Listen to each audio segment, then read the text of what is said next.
In 1786, Thomas Jefferson lived in France, and he wrote to James Madison about a pocket watch he bought with a pedometer built into the backside of it. Jefferson said it cost 36 gold louis, or $162 at the time. It was the height of luxury.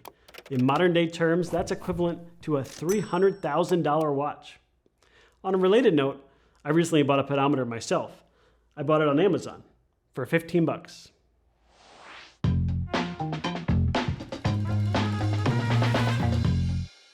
Health is Wealth is supported by Meridian Health Services and LifeStream Services.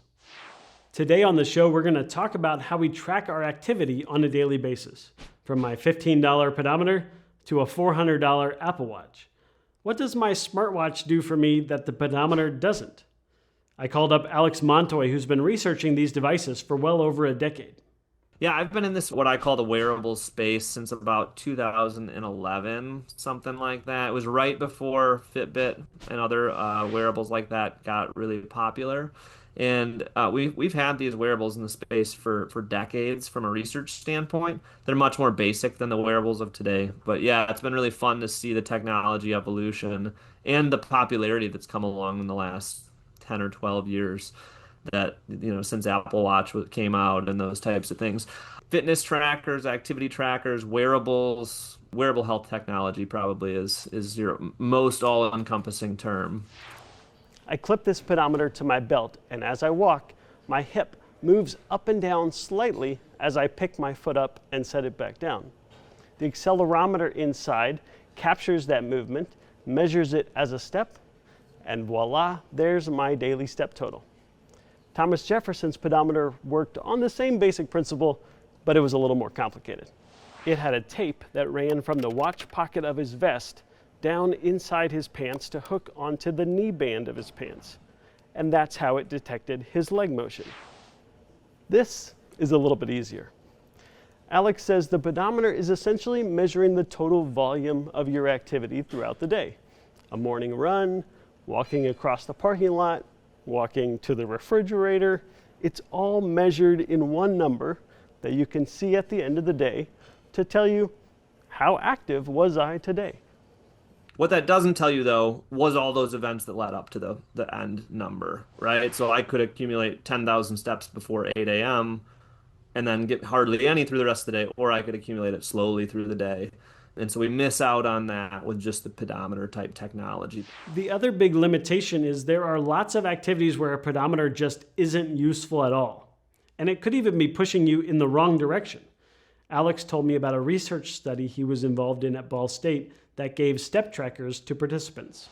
I had a couple individuals who were big time swimmers, but because they couldn't wear the device while they were swimming, it was portraying them as less active than they really were.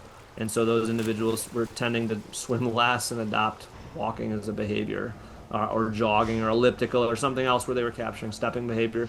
That struck me as something we need to be very careful about, because swimming is an excellent activity for a whole lot of reasons, right? We want to be encouraging people to get more active, not to replace meaningful activity with a different kind of activity. Should I be aiming for that magic number of 10,000 steps a day?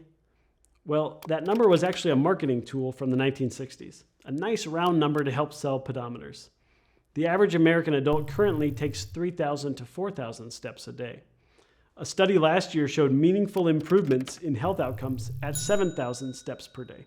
And 10,000 steps a day was only a little better than 7,000. Any activity is better than no activity, and any increase in activity is beneficial. If I get 3/4 of the way to my goal, that's pretty good, and that's way better than getting halfway to my goal. So the point is, figure out what your current activity level is, and then do a little more. Remember, a good goal needs to be achievable. But Alex says the volume of your activity is only part of the picture. Another essential variable is the intensity of your activity. For example, the CDC's physical activity guidelines recommend 150 minutes per week of moderate intensity physical activity. Because I can accumulate 10,000 steps walking slowly or running. Running would have more of a health and fitness value if I took my steps that way, because it's a more intense activity. And so the more common way we prescribe, or look at how active people are, is to see how many minutes of at least moderate or vigorous intensity activity they get. And this is where activity tracking really takes a big leap forward with something like an Apple Watch, because it's a multi-sensor device. Like my pedometer, it has an accelerometer inside, and that tells the watch which way your wrist is oriented and how it's moving. Other sensors on these devices could include a gyroscope or a magnetometer to help detect orientation, a light sensor to tell if you're inside or outside, a barometer to detect if you're walking uphill or going upstairs, or GPS to give you an accurate speed if you're outdoors. But next to the accelerometer, the most important sensor is the heart rate monitor. The photoplethysmography is that green light that shines into your skin. It looks at refraction off of the hemoglobin molecules in your blood as they pass through the veins and arteries of the wrist. And from the pulsatile flow, it can tell then how many heartbeats are happening. So that's where you get heart rate on an Apple Watch or any other product that wrist-based product that tells you heart rate. Now, there's caveats with the accuracy of wrist-based heart rate monitors. Alex says the darker your skin, the less accurate the heart rate reading will be. And if you're cold or sweating, that can affect the accuracy too. But he says the accuracy has improved substantially over the past 10 years, and it continues to get better.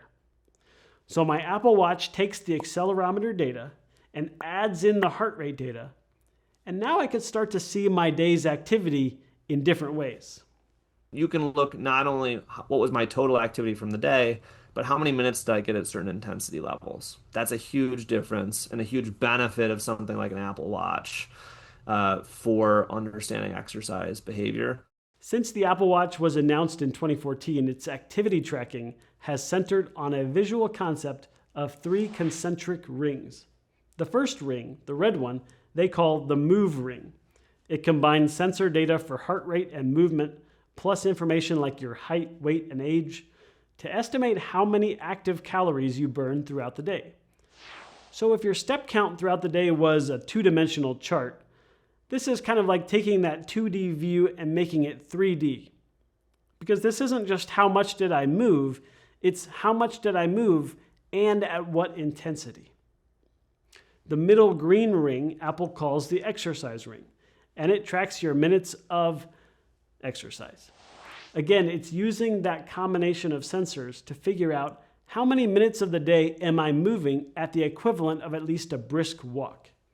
The CDC guidelines recommend 150 minutes per week of moderate intensity activity. So the exercise ring is a good comparison to see how well I'm doing in that area. And then the third ring on my Apple Watch is called the stand ring. It's using my wrist position to estimate when I sit and stand, and then it tracks how many hours of the day I've stood up for at least 1 minute. We'll talk about sitting in a future episode, but for now, it's just another data point my watch is tracking to help me understand my activity levels. And this gets us to maybe the most important aspect of wearable health technology: real-time access to my own data. There's a lot of research that backs up that people change their behavior when they have access both to what they're doing and what their goals for that thing are. It doesn't necessarily mean they meet goals, but they get a lot closer to them. We've been using an Apple Watch as an example here because they're very popular and it's what I have the most experience with personally. But there are competing fitness trackers available, including watches from Fitbit, Garmin, and Samsung. There are other form factors too, like the Oura Ring, which goes on your index finger, and the Whoop, which is basically a wristband without a screen. Also, it's the most fun to say.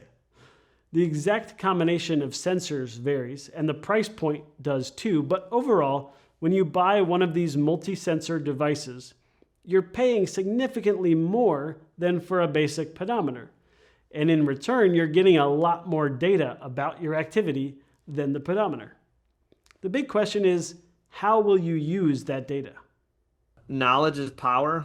I firmly believe that technology, while it's a double-edged sword, when used right, can really improve our understanding of ourselves and what we're able to do, and from a health perspective can allow us to do the things that optimize our health. And so I'm really excited for these technologies. That said, there is error inherent in any of them, and so maybe not relying or living and dying by the numbers on these. There's certainly a balance to be struck, but I think when used right, these digital health technologies can really, from a personal standpoint, improve what we know about ourselves and how we can make decisions that positively influence our health. So if you're looking into buying one of these devices, start by figuring out what goals am I aiming for, and what data will help me measure my progress toward those specific goals. Then you'll be able to answer the question of what features are worth paying for. And here's some good news. Unlike Thomas Jefferson, your activity tracker won't cost you $300,000. If you've got an activity tracker you love, let us know about it in the comments. And like and subscribe, because we've got a new Health is Wealth episode coming every week. In our next episode, I'm going outside my comfort zone to find out how music and rhythm can help us exercise. Thanks for watching. I'll see you next time.